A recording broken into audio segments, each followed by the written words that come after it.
Hey guys, how are you all. मेरा नाम है रमनदीप सिंह। स्वागत है आपका मेरे चैनल एफएलएम में।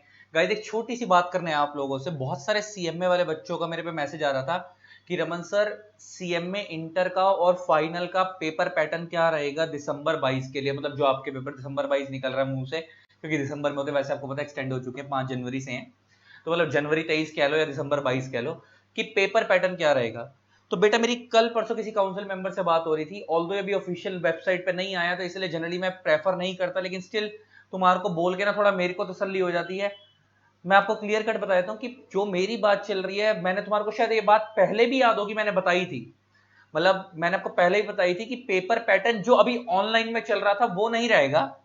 पेपर पैटर्न जो पहले ऑफलाइन एग्जाम में हुआ करता था वही होएगा, क्योंकि अब वापस ऑफलाइन हो रहे हैं। जिसका मतलब ये है कि 25 नंबर का ऑब्जेक्टिव टाइप और 75 मार्क्स का सब्जेक्टिव। और सबसे बड़ी चीज ये कि जो ऑनलाइन में आप देख रहे थे कि सबसे बड़ी दिक्कत क्या हो रही थी पेपर पैटर्न के साथ साथ, कि इंटरनल वेटेज फॉलो नहीं हो रही थी। जैसे मान लो, जैसे मैं फाइनल के हिसाब से बात करूं तो फाइनल में कॉर्पोरेट गवर्नेंस 15 नंबर की है, 25 के अलाइड लॉज हैं। कंपनी लॉ जो है वो आपका 50 मार्क्स के 10 मार्क्स का इंसॉल्वेंसी बैंक्रप्सी कोड है। तो हो क्या रहा था, 50 का कंपनी लॉ है, 35 का आ रहा था। कॉर्पोरेट गवर्नेंस 15 की है, वो 25 की आ रही थी। अलाइड लॉज 25 की है, वो 35 के आ रहे थे। मतलब इंटरनल वेटेज भी फॉलो नहीं हो रही थी। तो ऑफलाइन में ना ऐसा नहीं होता था, वो बहुत रेयर 2-4 मार्क्स ऊपर नीचे होते थे, लेकिन ऑफलाइन में प्रॉपर वेटेज सिस्टम फॉलो होता था। तो मेरा सजेशन यही है कि पहली बात तो सिलेक्टिव स्टडी मत करना। दूसरी बात, अब दिल से टेंशन निकाल देना कि वेटेज फॉलो नहीं होगी। मैं एक मान के चलूं कि इंस्टीट्यूट अगर इसमें गड़बड़ी करेगा तो मैं कुछ कह नहीं सकता, करने तो नहीं चाहिए।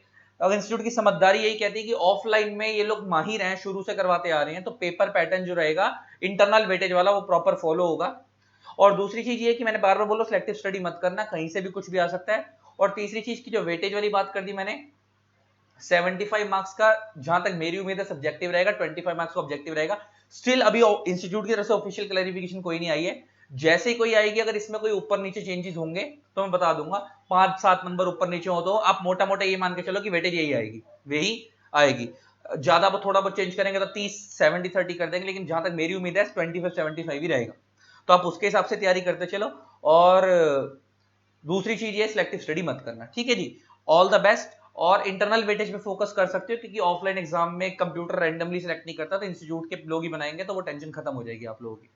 और मेरा एक आखिरी सजेशन है, क्योंकि पेपर आ रहे हैं, तैयारी कर रहे हो, जिस भी एकेडमी से क्लास लेते हो, अगर आपके टीचर्स टेस्ट ले रहे हैं, जैसे हम अपने बच्चों के टेस्ट ले रहे हैं अपने काउंटर पे, मगर हम खाली रजिस्टर्ड स्टूडेंट्स के लेते हैं, गूगल ड्राइव पेन ड्राइव वालों के, आउटसाइडर्स के नहीं लेते।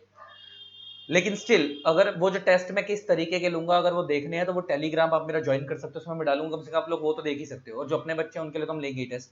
बाकी अगर आप जिस भी एकेडमी से क्लास ले रहे हो, अगर आपके टीचर्स टेस्ट ले रहे हैं तो टेस्ट जरूर देना। उससे प्रैक्टिस होती है। ऐसा ना हो कि सीधा मुंह उठा के पेपर में जंग लड़ने चले गए। उससे पहले प्रैक्टिस कर लेना, ठीक है बेटा। All the best, love you all, Tata, ठीक है।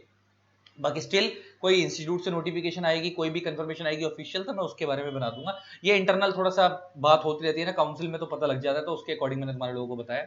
बाकी wait and watch, official audition तो वेट करते हैं, बाकी मोटा मोटा ही रहेगी। चलो, all the best, love you all, Tata.